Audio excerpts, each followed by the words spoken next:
Dans un vrai projet, une fois qu'on a validé le concept, qu'on a la bonne information, qu'on a vérifié que cette information est organisée selon les catégories et la terminologie attendue des utilisateurs, l'étape suivante est de la faire évoluer vers une interface à haute définition et de la tester.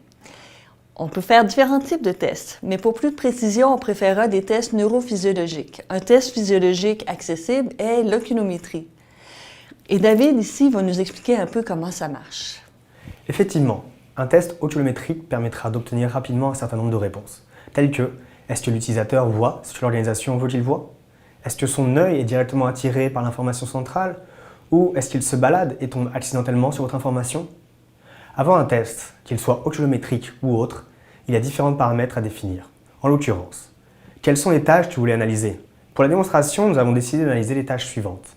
Connexion au calendrier en ligne, ajout d'un événement dans ce calendrier, et vérifier l'information d'un événement, la date et le lieu.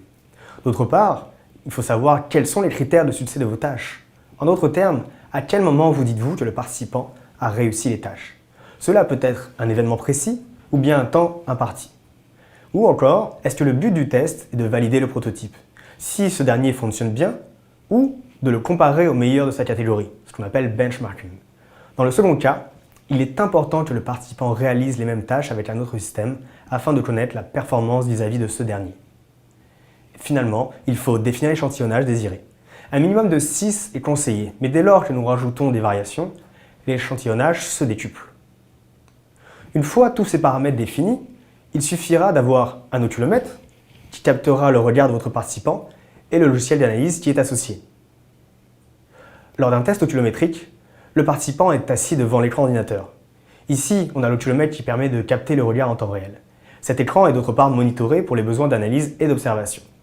Du côté observation, que l'on va retrouver derrière la vitre, nous pouvons voir ce que le participant regarde et faire ainsi quelques premières observations. Dans la salle, on retrouvera l'ergonome qui régit l'expérience, mais aussi les parties prenantes du produit, comme le designer par exemple, qui peuvent ainsi être présents afin d'observer en temps réel le test et comprendre comment les utilisateurs interagissent avec le produit. Finalement, ce que vous devez retenir aujourd'hui, c'est que l'oculomètre nous permet de comprendre ce que les utilisateurs voient et tout ce que l'utilisateur voit, le cerveau va l'analyser et le processer.